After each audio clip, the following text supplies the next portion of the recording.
Good evening, welcome to ground report. నేను సోనియా. ఉమ్మడి చిత్తూరు జిల్లాలో మామిడి రైతులతో పాటు పల్స్ ఫ్యాక్టరీల పరిస్థితి దయనీయంగా మారింది. అమెరికా ఇరాన్ యుద్ధం కాస్త ఉమ్మడి చిత్తూరు జిల్లా గుజ్జు పరిశ్రమను, మామిడి రైతులను అయోమయంలో పడేసింది. ఇప్పటికే లక్షల టన్నుల మామిడి కొనుగోలు చేసిన గుజ్జు పరిశ్రమలు పల్స్ తయారీ చేసి భారీ నిల్వలు ఉంచారు. కానీ యుద్ధం కారణంగా ఇప్పుడు ఈ సీజన్లో ఎగుమతులు లేక అమ్మలేకపోతున్నారు. ఉమ్మడి చిత్తూరు జిల్లాలో 60కి పైగా గుజ్జు పరిశ్రమల యజమానులు ఆందోళన వ్యక్తం చేస్తున్నారు. ఎప్పుడు యుద్ధాలు ఆగుతాయి, గుట్టలు గుట్టలుగా ఫ్యాక్టరీలో నిల్వలున్న మామిడి పల్ప్ ఎప్పుడు ఎగుమతులు చేసుకున్నామా అని ఎదురు చూస్తున్నారు. అటు తిరుపతిలో వంట గ్యాస్ మంట పెడుతుంది. హోటల్స్ ను పూర్తిగా మూసేసుకునే పరిస్థితి వచ్చేసింది. యుద్ధం ప్రభావం ఉమ్మడి చిత్తూరు జిల్లాలో ఏ విధంగా ఉంది అన్న దానిపై ఐ న్యూస్ తిరుపతి ప్రతినిధి గోపీనాథ్ అందిస్తున్న గ్రౌండ్ రిపోర్ట్ ఇప్పుడు చూద్దాం.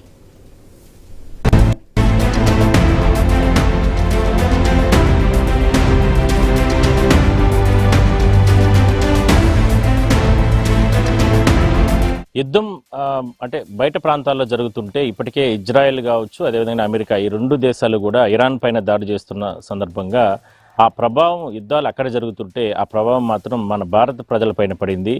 ముఖ్యంగా రెండు తెలుగు రాష్ట్రాలపైన పడింది. ఎందుకంటే ఇక్కడ అంటే ఏపీ నుంచి కూడా పల్పు అంటే మామిడి రైతులు గత ఏడాది ఎన్నో రకాల ఇబ్బందులు పడి అంటే మామిడిని అంటే పల్పు కంపెనీలకు అమ్మడం జరిగింది, గుజ్జు పరిశ్రమలకు అమ్మడం జరిగింది. ఆ సందర్భంగా ఎన్నో రకాల ఇబ్బందులు పడి వాటన్నిటిని కూడా వాళ్ళు కొనుగోలు చేసుకున్నారు. బట్ ఏంటంటే పెద్ద మొత్తంలో పల్పు ఎగుమతులు అవ్వకపో కారణంగా చాలా రకాలుగా మరోసారి రైతులు ఇబ్బంది పడే అవకాశం అయితే ఉంది. ఇప్పటికే మామిడి చెట్లకి సంబంధించి పూత దశకు రావడం జరిగింది. అవన్నీ కూడా ఇంకొక ఒకటిన్నర నెల లోపలనే పంట చేతికొచ్చే అవకాశం అయితే ఉంది.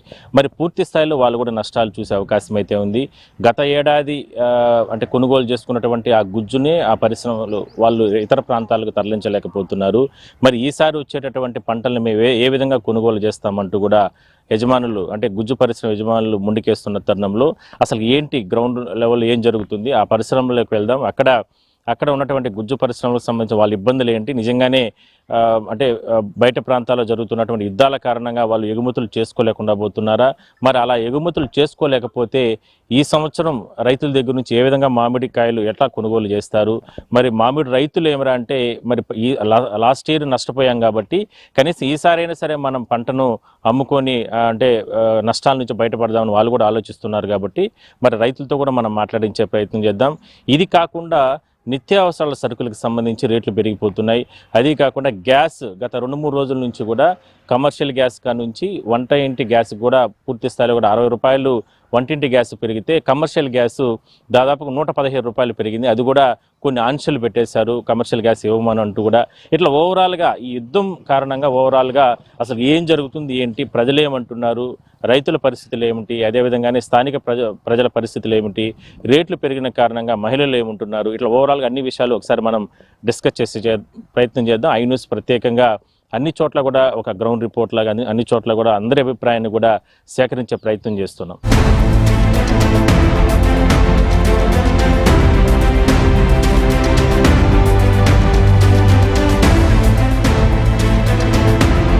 ముందుగా మనం ఈ సంవత్సరానికి సంబంధించి మామిడి రైతుల సమస్యలు ఏంటి, మామిడికి సంబంధించి ఏ విధంగా ఏ దశలో ఉందో ఒకసారి మనం తెలుసుకునే ప్రయత్నంలో భాగంగా చూస్తే ఒకసారి మనం చూడొచ్చు. ఇది మామిడి చెట్లకు సంబంధించి ఇప్పుడు ప్రస్తుతం ఉన్నటువంటి పంట దశ, అంటే ఇప్పుడు పూత దశలో ఉంది.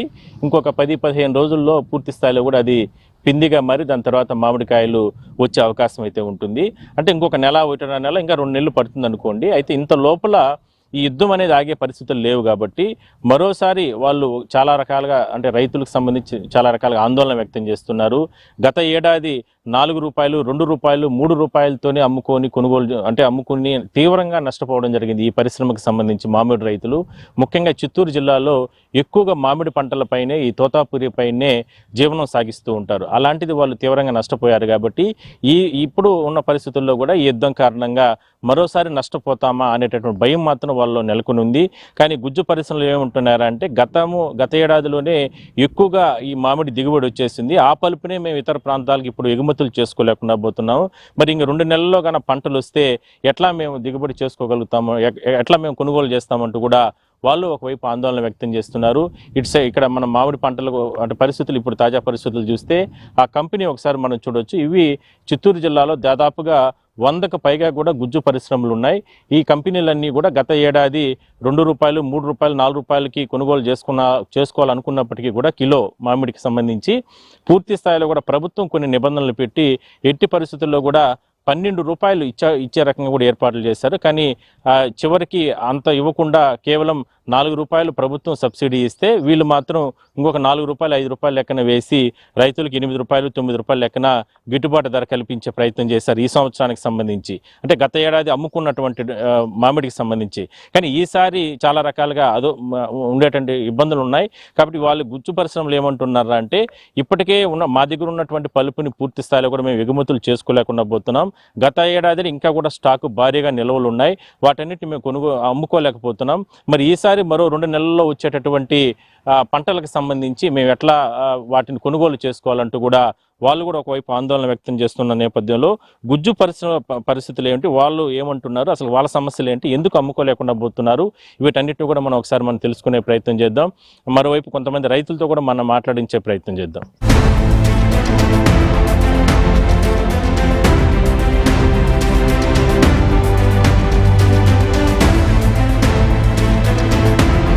సో ఇందాక మనం చెప్పుకున్నట్లు మామిడి రైతులకు సంబంధించి గత ఏడాది ఎన్ని రకాల ఇబ్బందులు పడ్డారో వాటన్నిటిని కూడా తెలుసుకునే ప్రయత్నం చేస్తున్నాం. అందులో భాగంగా గుజ్జు పరిశ్రమలకు సంబంధించి కూడా వాళ్ళు ఎన్ని ఇబ్బందులు పడుతున్నారు, ఎందుకంటే రైతుల దగ్గర నుంచి కొనుగోలు చేసుకున్న తర్వాత ఆ పల్పును తయారు చేసి ఇక్కడ నుంచి కూడా ఇతర ప్రాంతాలకు పంపించాలంటే యుద్ధం కారణంగా మొత్తం కూడా ఆగిపోయినట్టు పరిస్థితి. అందుకు ఉదాహరణ ఈ వెహికల్కి సంబంధించి మనం చూడొచ్చు. మనం రేణిగుంట సమీపంలోని ఒక గుజ్జు పరిశ్రమలోకి రావడం జరిగింది. ఇక్కడ గత ఏడాది అంటే గత 6 నెలల క్రితం 7 నెలల క్రితం ఇక్కడ తయారైనటువంటి గుజ్జు అంతా కూడా అంటే మామిడి రైతుల దగ్గర నుంచి కూడా మామిడికాయలు కొనుగోలు చేసుకున్న తర్వాత దాన్నంతా కూడా ఇక్కడ పల్పుగా తయారు చేసి ఆ గుజ్జునంతా కూడా ఇక్కడ నుంచి కూడా ఇతర దేశాలకు పంపిస్తూ ఉంటారు. అయితే ఈ రకంగా కంటైనర్లు కంపెనీ లోపలనే ఆగిపోయిన కారణంగా పూర్తి స్థాయిలో కూడా ఈ కంపెనీకి సంబంధించిన యజమానులు కూడా పూర్తి స్థాయిలో కూడా చేతులు తీసిన పరిస్థితి. ఎందుకంటే గత ఏడాది పలుపునే మేము అమ్ముకోలేకుండా పోతున్నాం. అలాంటిది ఈ సంవత్సరం ఇంకా 2 నెలల్లో వస్తున్నటువంటి క్రాప్కి సంబంధించి ఎట్లా మేము అమ్ముకోవాలంటూ కూడా వాళ్ళు తీవ్ర ఆవేదన వ్యక్తం చేస్తున్నారు. మనం చూడొచ్చు కంపెనీ లోపల ఒకసారి చూస్తే ఎక్కడ చూసినా కూడా మొత్తం కంటైనర్లతో పాటు మొత్తం కంప్లీట్గా ఉన్నటువంటి ఇక్కడ మొత్తం కంప్లీట్గా ఇవన్నీ కూడా ఇక్కడ స్టాక్ అంతా కూడా ఫుల్గా స్టాక్ అంతా కూడా ఇక్కడ ఏర్పాటు చేసుకోవడం జరిగింది. ఇదంతా కూడా పల్పుకి సంబంధించి గత ఏడాది అంటే చిత్తూరు జిల్లాలో పెద్ద సంఖ్యలో ఈ పల్ప్ అంతా కూడా రైతుల దగ్గర నుంచి కూడా మామిడికాయలు కొనుగోలు చేసుకుని వాటంతా కూడా పల్ప్ తయారు చేయడం జరిగింది. ఆ పల్పును ఇతర దేశాలకు పంపించి అక్కడ అమ్ముకుంటూ ఉంటారు. బట్ ఏరా అంటే ఇప్పుడు ఇజ్రాయెల్ అమెరికా ఈ 2 దేశాలు ఇరాన్ పైన దాడి చేస్తున్న సందర్భంగా అంటే పెద్ద ఎత్తున యుద్ధం జరుగుతుంది కాబట్టి ఆ కారణంగా ఎగుమతులన్నీ కూడా ఆగిపోయాయి. ఇప్పటికే మనం చూస్తున్నాం దిగుమతులు పూర్తి స్థాయిలో కూడా ఆగిపోయి గ్యాస్ ఇవన్నీ కూడా రకరకాల ఇబ్బందులు పడుతున్నాం. అలాంటిది ఇట్లా ఎగుమతులు మన దేశం నుంచి కూడా ఎగుమతులంతా కూడా ఆగిపోయిన కారణంగా ఈ రకంగా మొత్తం కూడా గుజ్జు పరిశ్రమల్లో మామిడి రైతులకు సంబంధించి కొనుగోలు చేసినటువంటి మామిడికాయలకు సంబంధించి ఆ గుజ్జంతా కూడా ఇక్కడే కూడా స్టాక్ పెట్టుకొని ఎక్కడికక్కడ ఆగిపోవడం జరిగింది. అంటే ఇవంతా అమ్మితే తప్ప ఈ కంపెనీలన్నీ కూడా ముందుకు కొనసాగించలేని పరిస్థితి. ఎందుకంటే ఇంక మరో 2 నెలలు 3 నెలల లోపలే మామిడికాయలు ఈ సీజన్కి సంబంధించి రైతులకు సంబంధించి పూర్తి స్థాయిలో కూడా సిద్ధమైపోతుంది. ఇప్పటికే పూత దశలో ఉంది, పిండి దశలో ఉంది. ఇంకొక నెల 1.5 నెలకంతా కూడా పెద్ద ఎత్తున పంటలన్నీ కూడా ఈసారి కూడా దిగుబడి ఎక్కువగా వచ్చే అవకాశం అయితే ఉంటుంది. కాబట్టి వాటంతా కూడా అంటే మళ్ళా ఈ కంపెనీలను కొనుగోలు చేయాలంటే ఏడు ఉన్నటువంటి స్టాక్నంతా కూడా ఇతర ప్రాంతాలకు పంపిస్తే తప్ప ఇక్కడ ఖాళీ అయ్యే అవకాశం లేదు. కానీ గత ఏడాది ఉన్నటువంటి ఆ స్టాకే ఇంత పెద్ద ఎత్తున పేరుకుపోవడం జరిగింది. కంటైనర్లుగా కంపెనీ లోపలంతా కూడా ఆగిపోయిన కారణంగా చాలా రకాలుగా అంటే దాదాపుగా చిత్తూరు జిల్లాలో 100కు పైగా కూడా ఇలాంటి గుజ్జు పరిశ్రమలు ఉంటాయి. రాయలసీమ జిల్లాల్లోనే ఎక్కువగా చిత్తూరు జిల్లాలో మామిడి రైతులు ఈ గుజ్జు పరిశ్రమలపైనే ఆధారపడి ఉంటారు. ఎందుకంటే ఇక్కడికే మామిడికాయలంతా కూడా పంటనంతా కూడా ఇక్కడికి పంపించి ఇక్కడ దిగుమతులు ఇక్కడికి తీసుకొని వచ్చి ఇక్కడ అమ్ముకుంటూ ఉంటారు. వీళ్ళు దీన్ని గుజ్జుగా తయారు చేసి ఈ రకంగా ప్రత్యేకంగా బ్యానర్లు ఏర్పాటు చేసుకుని ఇక్కడ నుంచి కూడా కంటైనర్ ద్వారా ఇతర దేశాలకు తరలిస్తూ ఉంటారు. అలాంటిది ఈసారి మాత్రం ఈ యుద్ధం కారణంగా గతంలో రష్యా ఉక్రెయిన్ యుద్ధం కారణంగా కొన్ని రకాల ఇబ్బందులు చూస్తే ఇప్పుడు ఇట్లా ఇజ్రాయెల్, అమెరికా, ఇరాన్ పైన దాడి చేస్తున్న సందర్భంలో మామిడి రైతులకు సంబంధించి చాలా కష్టం అనేది ఏర్పడింది. ఈసారికి సంబంధించి ఖచ్చితంగా కంపెనీలు మాత్రం మేము ఎన్నో రకాల చర్యలు తీసుకుంటున్నాం. ఈ గుజ్జునంతా కూడా ఇతర ప్రాంతాలకు, ఇతర దేశాలకు తరలించడానికి ప్రయత్నాలు అయితే చేస్తున్నాం. కానీ యుద్ధం కారణంగా వీటన్నిటిని కూడా మేము అమ్ముకోలేకుండా పోతున్నామంటూ కూడా వాళ్ళు తీవ్ర ఆవేదన వ్యక్తం చేస్తున్నారు. మరి 2 నెలల్లో రైతులకు సంబంధించి మేము వాళ్ళు ఆదుకోవడానికి ప్రయత్నం చేస్తున్నాం. వచ్చే కొత్త పంటని మేము ఇక్కడ అంటే కొనుగోలు చేసుకుని రైతును ఆదుకోవాలంటే ఈ గుజ్జునంతా కూడా మేము ఇతర ప్రాంతాలకు తరలిస్తే తప్ప, ఇదంతా ఖాళీ చేస్తే తప్ప మేము రైతుల నుంచి కూడా కొనుగోలు చేసే అవకాశం అయితే లేదు. కాబట్టి కేంద్ర రాష్ట్ర ప్రభుత్వాలు దయ ఉంచి కంపెనీ గుజ్జు పరిశ్రమలకు సంబంధించి న్యాయం చేయాలి. ఈ పలుపునంతా మేము ఇతర దేశాలకు అమ్ముకునే రకంగా ఇతర దేశాలతో మాట్లాడి చర్యలు తీసుకోవాలంటూ కూడా వాళ్ళు కూడా ఆవేదన వ్యక్తం చేస్తున్నారు. సో మరి సంబంధించి కంపెనీకి సంబంధించి ఎంత స్టాక్ ఉంది, ఏంటి అసలు దీనిపైన ఏ విధంగా ఒకవేళ కొనుగోలు ఇతర దేశాల నుంచి వాళ్ళు కొనుగోలు చేసుకోకపోతే, ఎగుమతులు చేసుకోలేకపోతే ఈ కంపెనీలు ఏ విధంగా నష్టపోయే అవకాశం అయితే ఉంటుంది. ఎందుకంటే రైతులకు సంబంధించి ప్రధానమైనటువంటి పరిశ్రమలు ఇవన్నీ కూడా, గుజ్జు పరిశ్రమలకు సంబంధించి ఇవన్నీ కూడా నష్టాలు అవుతాయి. తద్వారా రైతులు కూడా నష్టపోయే అవకాశం అయితే ఉంది. సరే, ఆ యజమానులతో కూడా మనం ఒకసారి మాట్లాడించే ప్రయత్నం చేద్దాం.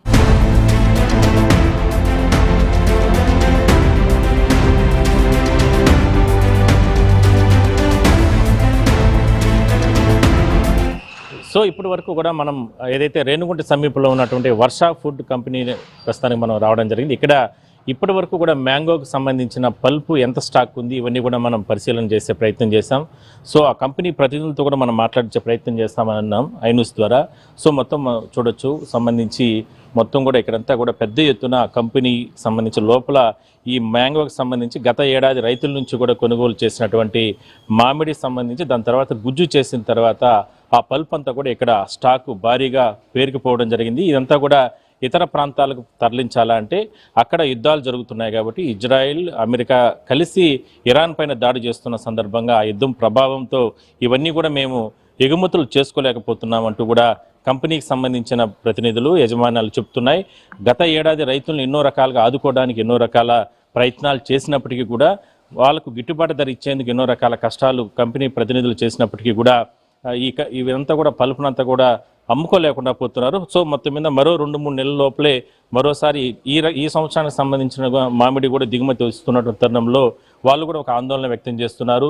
ఇదంతా కూడా ఇతర ప్రాంతాలకు తరలిస్తే తప్ప, ఎగుమతులు చేస్తే తప్ప ఇవన్నీ కూడా మేము ఇకపైన కొత్తగా సంబంధించినటువంటి రైతుల దగ్గర నుంచి కూడా కొనుగోలు చేసుకునేటువంటి పరిస్థితి ఉండదంటూ కూడా వాళ్ళు చాలా రకాలుగా వాళ్ళ ఇబ్బందులు చెప్తున్నారు. సో కంపెనీకి సంబంధించి సిఎఫ్ఓ గారు ఉన్నారు, గాంధీ గారు. సార్, ఏంటి గత ఏడాది మీరు కావచ్చు ఉమ్మడి చిత్తూరు జిల్లాలో దాదాపుగా ఒక 60 కంపెనీలు ఉన్నాయి. అందరూ కూడా చాలా రకాలుగా సపోర్ట్ చేశారు. ఎందుకంటే ఈ మ్యాంగోకి సంబంధించి రైతుల నుంచి కొనుగోలు చేసుకోవడం కానీ, దాని తర్వాత మీ ఇబ్బందులు ఎన్నున్నా వాళ్ళకు అంటే రేట్లు ఇచ్చే విషయంలో కానీ ఇవన్నీ కూడా చేయడం జరిగింది. ఏంటి ఈ సంవత్సరం ఎందుకు ఇంత స్టాకు ఆగిపోయింది? నమస్తే అండి.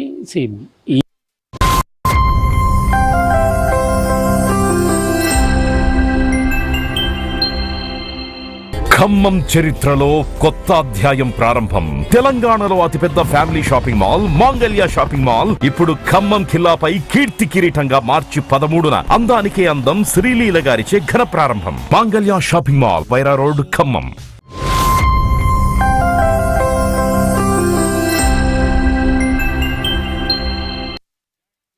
ఇయర్ స్టాక్ ఆగడానికి దానికి ముందు మనకి ఆగడానికి కూడా లాస్ట్ టైం కూడా మనము ప్రొడక్షన్ ఎక్కువ చేసి పెట్టాము. ఆ ప్రొడక్షన్ ఎక్కువ చేసి పెట్టడం వల్ల దాన్ని ఇమీడియట్గా సేల్ చేసుకోలేకపోయాము. సో ఆ ప్రొడక్షన్ ఎక్కువ చేసుకోవడం అంటే మనకి లాస్ట్ టైం తీసుకుంటే మీరు గత 5 ఏళ్ళుగా తీసుకుంటే ఉక్రెయిన్ రష్యా వార్ జరుగుతూ ఉంది. అప్పుడు రెడ్ సీ, ఈ పైరేట్స్ ఉండడం వల్ల ఆ మూమెంట్ కూడా మనకి స్లో డౌన్ అయ్యింది. సో దాన్ని బేస్ చేసుకొని మనకి ఇండియాలో ఉన్న రిస్ట్రిక్షన్స్ లైక్ వేరే కంపెనీతో వేరే దేశంలో మనం చేసుకోవాలన్నప్పుడు ఏంటంటే మనకి ఈ రెమిటెన్స్ కానీ ఆర్బీఐ గైడ్లైన్స్ ప్రకారం ఏంటంటే కొన్ని కంట్రీస్తో రిస్ట్రిక్షన్ అంటే వారు ఉన్నప్పుడు కొన్ని దేశాలతో మనము ట్రేడ్ చేయకూడదు అనే ఒక ఇది ఉంటుంది. కాబట్టి అప్పుడు తగ్గడం జరిగింది. అట్ ద సేమ్ టైం ఏంటంటే కస్టమర్ అలర్టరేషన్ ఎక్కువ చేస్తున్నారు. అంటే ఎవరైతే మనము వేరే కంపెనీకి పంపిస్తున్నామో ఆ కంపెనీ వాళ్ళు పర్సంటేజ్ ఆఫ్ పల్పుని మిక్స్ చేయడంలో చాలా తగ్గించారు, గణనీయంగా తగ్గించారు. ఈ తగ్గించడం వల్ల ఏంటంటే మన దగ్గర క్వాంటిటీని అలానే స్టాప్ చేస్తూ తీసుకోకపోవడం వల్ల అదొక రీజన్. సో ఆ పల్ప్నే లాస్ట్ ఇయర్ మిగిలిందంటే లాస్ట్ ఇయర్ మనకి ఇంకా ఎక్కువ ప్రొడక్షన్ ఈ గవర్నమెంట్ దగ్గర నుంచి కానీ రైతుల దగ్గర నుంచి కానీ మనం ఎక్కువ దీంట్లో మనం ప్రొడక్షన్ చేసుకోవడము, అంటే మ్యాంగో కొన్ని ప్రొడక్షన్ చేసుకున్నాము. ఆ పల్పుని మనం ఇప్పుడు కొత్తగా ఏంటంటే ఈ రష్యా ఈ ఇరాన్ అండ్ ఇజ్రాయెల్ వారు యుఎస్ వారు రావడం వల్ల సో మేజర్గా ఏంటంటే మనకి Q4 అంటాం, అంటే జనవరి, ఫిబ్రవరి, మార్చిలో మనకి ఎక్కువ సేల్ జరుగుతుంది. అంటే ఎండాకాలం వస్తుంది కాబట్టి ఎక్కువ సేల్ జరుగుతుంది. ఆ టైంలోకి ఈ వార్ రావడం వల్ల ఏంటంటే మన ఎక్స్పోర్ట్ అనేది చాలా ఇంపాక్ట్ అవుతుంది మనకి. అంటే కంపెనీస్ని అక్కడ హార్మోజ్ కాలువలో ఏదైతే మనము ఉన్నామో అక్కడి నుంచి అలో చేయకపోవడము కంటైనర్స్ని, అదేవిధంగా వెజల్స్ వాళ్ళు ఈ కంటైనర్ అవైలబిలిటీ లేదు అని చెప్పడము. సో దాని ఇంపాక్ట్ మాకు దాదాపు ఈ క్వార్టర్లో మనకు జరగాల్సిన సేల్స్ మీద ఒక 30 crores అనేది మేము చేయలేకపోయాం.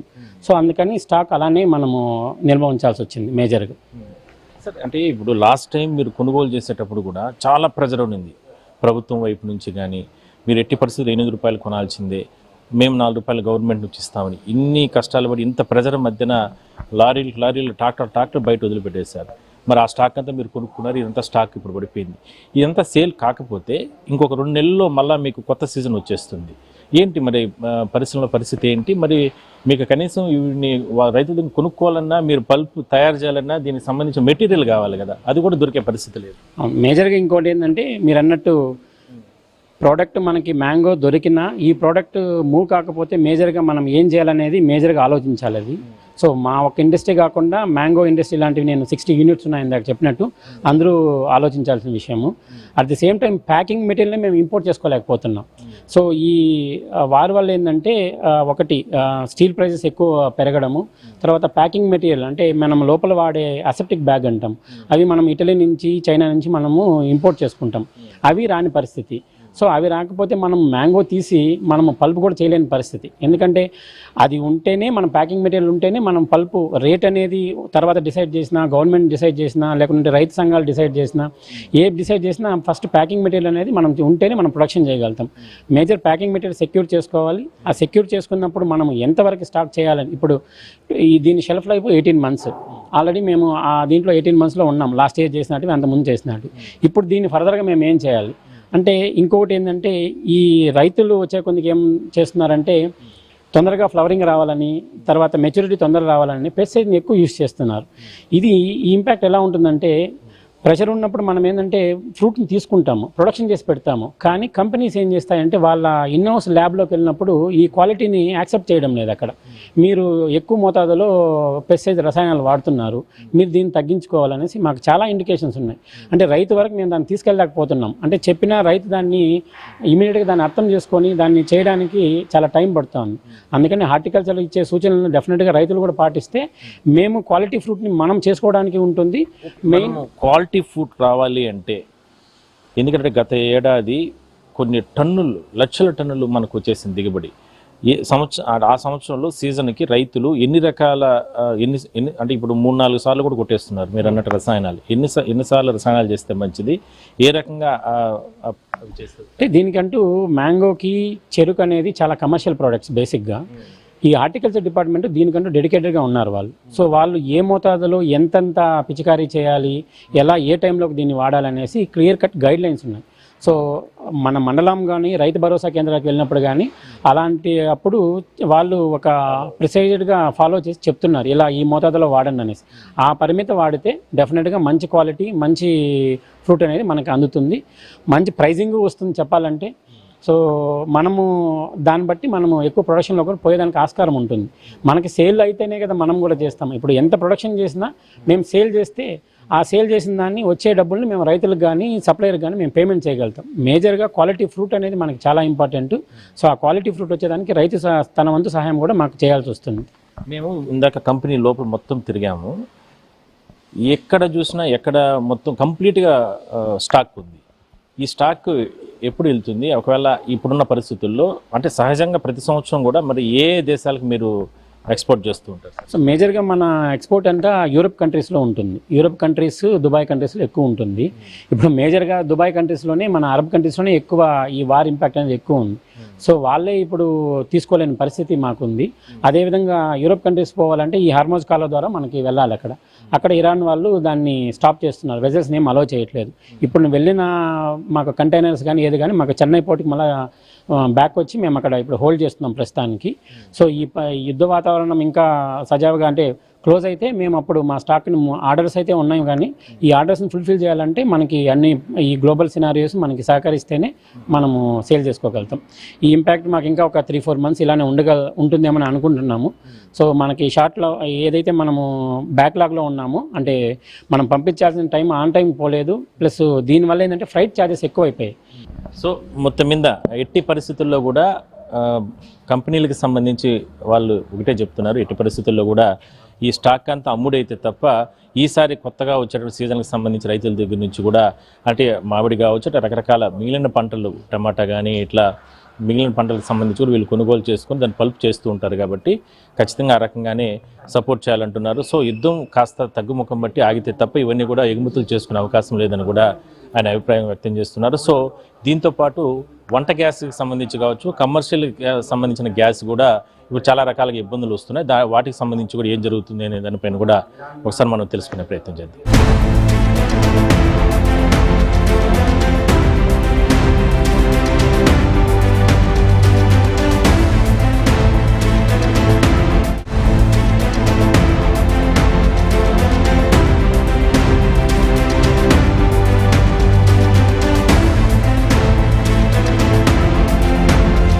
ఎక్కడో యుద్ధం జరుగుతుందని మనమందరం అనుకుంటున్నాం, కానీ ఆ ప్రభావం మాత్రం భారత్ పైన తీవ్రంగా పడింది. ముఖ్యంగా తిరుపతి పైన పడింది, ఏపీ వ్యాప్తంగా పడింది. చాలా చోట్ల ఇప్పటికే గ్యాస్కి సంబంధించి కొరత వస్తున్న నేపథ్యంలో ముఖ్యంగా హోటల్కి సంబంధించిన నిర్వహణ అంటే నడిపించడమే యజమానులకు కావచ్చు, అక్కడ ఉన్నటువంటి సిబ్బందికి వాళ్ళందరికీ కూడా కష్టతరంగా మారుతుంది. గ్యాస్ కొరత వచ్చేసింది, ఇంకా చాలా రకాలుగా ఇబ్బందులు వస్తాయంటూ కూడా వాళ్ళు తీవ్ర ఆవేదన వ్యక్తం చేస్తున్నారు. సో మొత్తం మీద ఏపీకి సంబంధించి హోటల్ నిర్వహణ సంబంధించి యాజమాన్యాలకు సంబంధించి association vice president Venkateswara Chowdary గారు మనతో ఉన్నారు.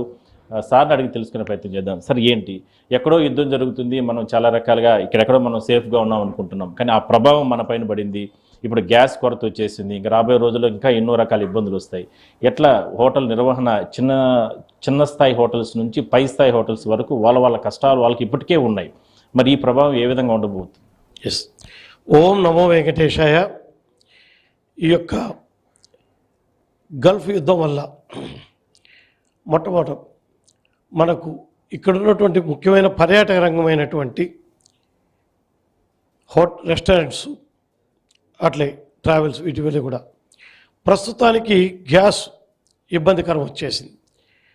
కమర్షియల్ గ్యాస్ సిలిండర్ ఇవ్వలేమని ఏజెన్సీస్ అంటున్నాయి. ప్రభుత్వం నుంచి ఆర్డర్లు వచ్చాయి, మేము ఇవ్వలేము. కానీ ఇవ్వకపోతే మా పరిస్థితి ఏంటంటే, ఒకప్పుడు కట్టెలు పోయి వాడుకునేవాళ్ళం. ఈ పొల్యూషన్ ఇబ్బందులతో కట్టెలు తీసేసాం. అదేవిధంగా తర్వాత వరి పొట్టు వాడేవాళ్ళం.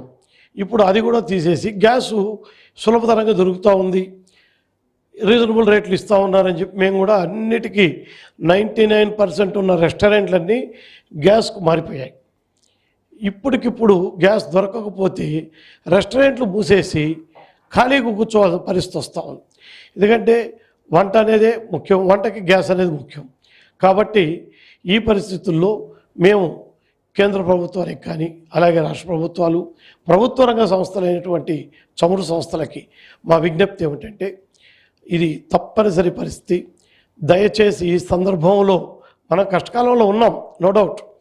కానీ ఇంత మునుపు కాలంలో తక్కువ రేట్లో వచ్చినప్పుడు మీరు ఇచ్చిన రేటుకి తీసుకుంటూ వచ్చాం. ఇప్పుడు రేటు కొద్దిగా పెరిగినంత మాత్రాన ఇది ఈ విధంగా ఇబ్బంది పెడితే తట్టుకునే పరిస్థితుల్లో రెస్టారెంట్ యజమానులు లేరు, అదేవిధంగా ప్రజానీకం కూడా లేరు. ఈ మధ్య కాలంలోనే మన కేంద్ర ప్రభుత్వం మనకున్న జిఎస్టీని చాలా సరళీకృతం చేసి జిఎస్టీ 2 అనే ఒక పద్ధతులు చేసి రేట్లు తగ్గడానికి, ముఖ్యంగా మధ్యతరగతి పేదవాళ్ళకి ఈ యొక్క ఖర్చులు ఎక్కువ కాకూడదు, వాళ్ళకి సంపాదన మిగలాలి అన్న ఆలోచనతో చేశారు. ఇదే ఆలోచనతో కేంద్ర రాష్ట్ర ప్రభుత్వాలు మరియు ప్రభుత్వ రంగ సంస్థలు అన్నీ కూడా ఆలోచన చేసి ప్రజలకి ఇబ్బంది లేని విధంగా చేయాలనేది మా ఉద్దేశం. అదేవిధంగా ఈ హోటల్ రంగం మీద కొన్ని లక్షలాది మంది చదువు లేని లేదు పేదవారు దీని మీద ఉపాధి పొందుతున్నారు. ఈ సందర్భంలో వీరందరికీ కూడా ఉపాధి కోల్పోయే పరిస్థితి ఉంటుంది. కాబట్టి మా విజ్ఞప్తిని అన్ని కేంద్ర రాష్ట్ర ప్రభుత్వాలు, ప్రభుత్వ రంగ సంస్థలు మన్నించి ఈ రేటును పెంచకుండా సబ్సిడైజ్ చేసి ఇవ్వాల్సిందిగా ఆంధ్రప్రదేశ్ హోటల్స్ అసోసియేషన్ తరఫున కోరుకుంటున్నాం. రేట్లు పెరిగేది అంటే మనం ఎంత పెట్టి కొనాలన్నా గ్యాస్ దొరకని పరిస్థితి ఉంది కాబట్టి ఇప్పుడు దొరికే అవకాశం తక్కువ ఉంటుంది కాబట్టి మీరు చెప్పింది వాస్తవం. బట్ ఏరా అంటే ఈ ప్రభావంతో కమర్షియల్ గ్యాస్ దొరకకుండా పోతే ఇంటికి ఉపయోగించేటువంటి గ్యాస్ కూడా బ్లాక్ మార్కెట్ వెళ్ళిపోతుంది. అవసరం వస్తే ఎంతకైనా కొనేదానికి కూడా నిర్వాహకులు అంటే తప్పదు కాబట్టి వాళ్ళు కూడా మనం తప్పు పట్టేదానికి లేదు. ప్లస్ ఇది రోడ్లపైన ఇప్పటి వరకు కూడా ఎంతో మంది దీనిపైన జీవనం సాగిస్తూ ఉంటారు. ఆ రకంగా కూడా ఇబ్బందులు వచ్చే అవకాశం అయితే ఉంటుంది. దీనిపైన మాత్రం ఎందుకు ఇట్లా? అదే అండి, ఇప్పుడు నేను ఇందాక చెప్పిన విషయమే ఏంటంటే ఎప్పుడైతే ఈ కమర్షియల్ ఇవ్వలేదో ఇక తప్పనిసరి పరిస్థితుల్లో ముఖ్యంగా పెద్ద రెస్టారెంట్ వాళ్ళు అయితే తప్పదు, బ్లాక్లో పెట్టి కొనాల్సిన పరిస్థితి వస్తుంది. ఈ చిన్న చిన్న రోడ్డు పక్కన ఉన్నటువంటి చిన్న రెస్టారెంట్లు, చిన్న హోటలియర్సు ఏదో విధంగా గత్యంతరం లేక కొనాల్సి వస్తుంది. ఒకవేళ కొనాలన్నా అంతకంటే ఎక్కువ రేటు అవుతుంది. సప్లై మొత్తం అన్లెవెల్ అయిపోతుంది, చాలా ఇబ్బందికరం అవుతుంది. కాబట్టి అటు ఇళ్ళకి ఇబ్బంది అవుతుంది. కాబట్టి ఇప్పుడు ఉన్న కష్టాన్ని బట్టి ముఖ్యంగా కేంద్ర ప్రభుత్వం, నేను ఈరోజు మీడియాలో చదివిన దాన్ని బట్టి రష్యా నుంచి కూడా తెప్పించుకుంటున్నాము అనే ఆలోచన వచ్చింది.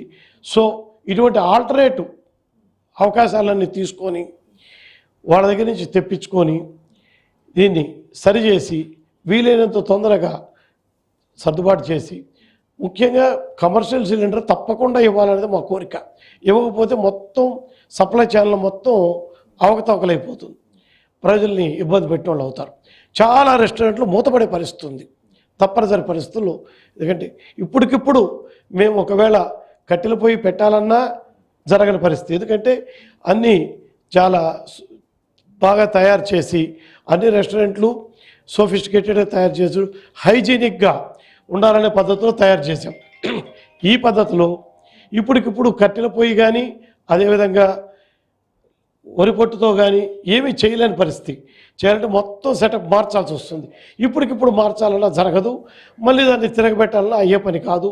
ఇక లేకుంటే మూసేసుకోవాల్సిన పరిస్థితి వస్తుంది, ఉపాధి కోల్పోతాం.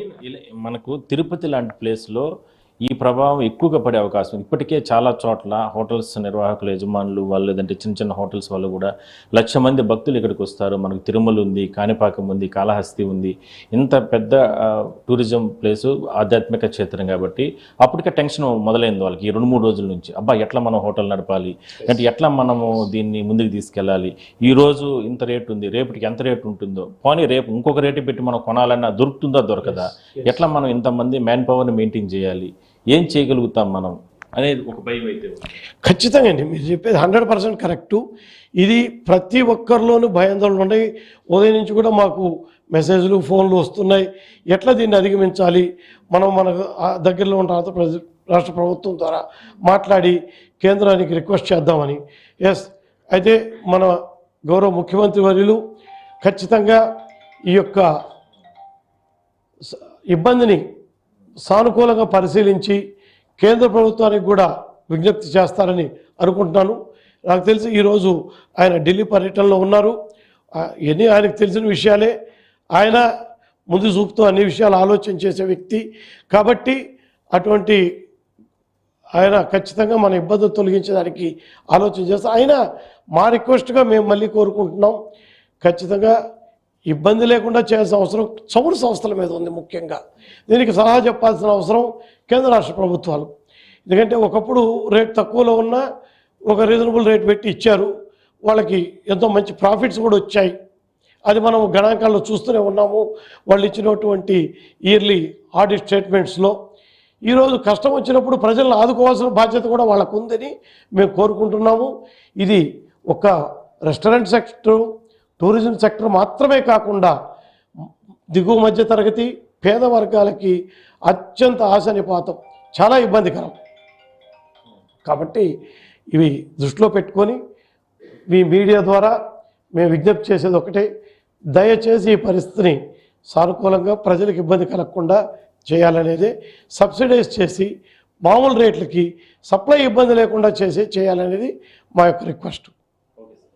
సో మొత్తం మీద చౌదరి గారు ఒకటే చెప్తున్నారు, ఎందుకంటే రాష్ట్ర వ్యాప్తంగా మధ్యతరగతి చిన్న తరగతికి సంబంధించినటువంటి ఎంతోమంది దీనిపైన జీవనం సాగిస్తున్నారు. హోటల్ నిర్వహణకు సంబంధించి చిన్న బండి కొట్టుకా నుంచి పెద్ద స్టార్ హోటల్స్ వరకు కూడా ఎవరికైనా సరే గ్యాస్ ఉంటేనే అక్కడ ఆ నిర్వహణ అనేది, ఆ వ్యవస్థ అనేది నడుస్తుంది. సో కాబట్టి కేంద్ర రాష్ట్ర ప్రభుత్వాలు దయ ఉంచి ఈ వ్యవస్థ పైన పూర్తి స్థాయిలో కూడా ఒక పారదర్శక తీసుకొని వచ్చి ఎట్టి పరిస్థితుల్లో గ్యాస్ సఫిషియెంట్గా మనకు ఒక ప్రాంతంలో యుద్ధం జరుగుతుంది కాబట్టి అమెరికా కావచ్చు, ఇజ్రాయెల్, అదేవిధంగానే ఇరాన్కి సంబంధించినటువంటి ఇష్యూ కాబట్టి రష్యా నుంచి అయినా సరే దిగుమతి చేసుకుని మనకి కష్టాల నుంచి గట్టెక్కించాలంటూ కూడా వాళ్ళు విజ్ఞప్తి చేస్తున్నారు. ఇదే విషయాన్ని కేంద్ర రాష్ట్ర ప్రభుత్వాలు కూడా విజ్ఞప్తి చేస్తున్నారు. ఈ ప్రభావం ఏపీ వ్యాప్తంగా ఎక్కువగా ఉంటే ఇందులో తిరుపతిలో మరింత ఎక్కువగా ఉండే అవకాశం అయితే ఉంటుంది. ఆ ప్రమాదాన్ని నివారించాలంటూ కూడా వాళ్ళు విజ్ఞప్తి చేస్తున్నారు. వీడియో జర్నలిస్ట్ రాజేష్తో కలిసి గోపినాథ్, ఐ న్యూస్, తిరుపతి నుంచి.